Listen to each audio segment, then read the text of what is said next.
Hey everyone, I'm back, and today we're going to be talking about District 9. And this movie is directed by Neil Blomkamp, and it came out in 2009. And I guess technically this is the first time I've seen this movie, even though I have seen bits of it before. And I think I've seen most of it before, but never the full thing. By most of it, I mean like everything except for the first 30 minutes. Because a good chunk of this movie, or at least half of this movie, was very familiar to me. Not that it took away from the experience, and I was just enjoying how things were presented, and that's really what kept me going throughout the film, is that the experience overall was great, and I thought this was a great film that I'll happily rewatch. Not to give out, like, my rating or anything, but this is a movie that I can happily come back to. And the visual effects in this movie looked pretty great, especially for 2009, for the most part. I'll get into that a bit more later, but I did like how this movie kind of felt like a documentary in ways, with so many characters being like interviewed as if this is a documentary, and that was kind of cool.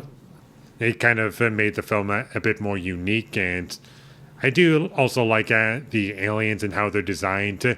They look like bugs, and it kind of adds to the idea that like nobody wants bugs around, and so with them being aliens, so you can just say no one wants these alien bug creatures around, and that's something that I really liked. And I also enjoyed following the main character, because at first he's like very unlikable because he's just treating the aliens like crap and looks down on them. But as the movie goes along, things start happening, and for the most part, he's still like kind of selfish and looking out for himself.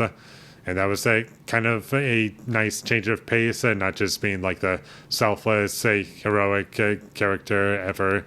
Not to say that he doesn't grow as a character at all, but for the most part, he is kind of that character, and that was kind of interesting to watch. Just watching this selfish guy just be tortured and like put in this horrible situation, and that was interesting for me. And it wasn't executed in a way that I felt was poor. I thought it was done very well.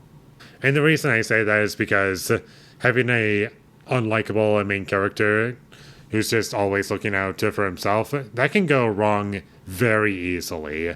But in this movie, they managed to pull it off. And the movie was pretty well shot throughout. There wasn't ever a shot that was like poor or distracting. And the story was compelling for me, and I was always with it. And the violence in this movie was fun. I really enjoyed the violence. Like just watching people get blown up and like zapped and then they explode. Like that was fun.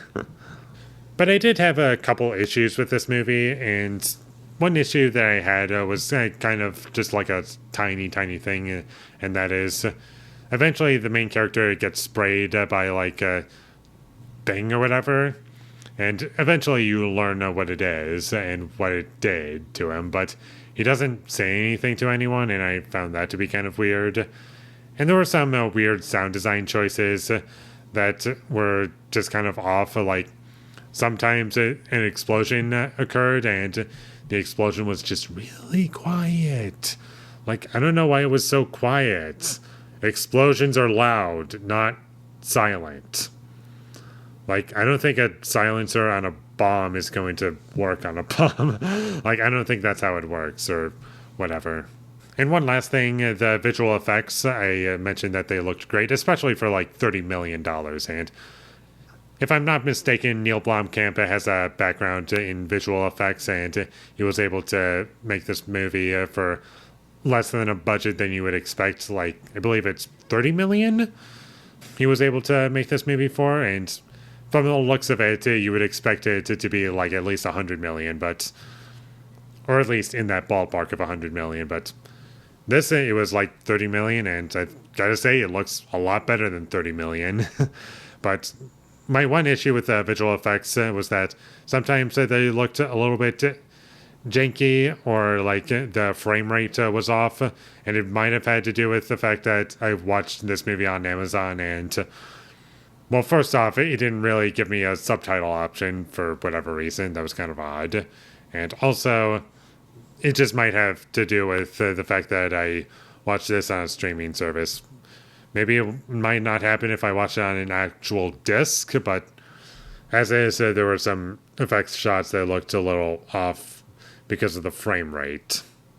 But those parts were like few and far between. Like it only happened for like a total of not even a minute of this movie's runtime. The fact that that barely happened in the movie is impressive.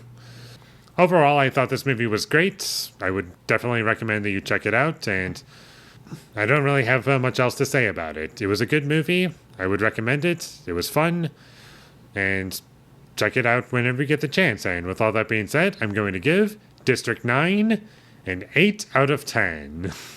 It would have been really funny if I gave this movie a 9, but nope, 8 out of 10 is how I feel, and apparently District 10 might happen. I'm not entirely too sure about that, but we'll see what happens. Thank you for watching my videos as always. If you enjoyed this review, be sure to leave a like and comment down below you thought of District 9 and my social media links. They will all be in the description, so follow me there. And last but not least, subscribe to be a part of Foley Nation, and I'll see you when I get my next review up, and that is going to be for Brazil. So look forward to that, but until I get that up, thank you for watching and have a great day.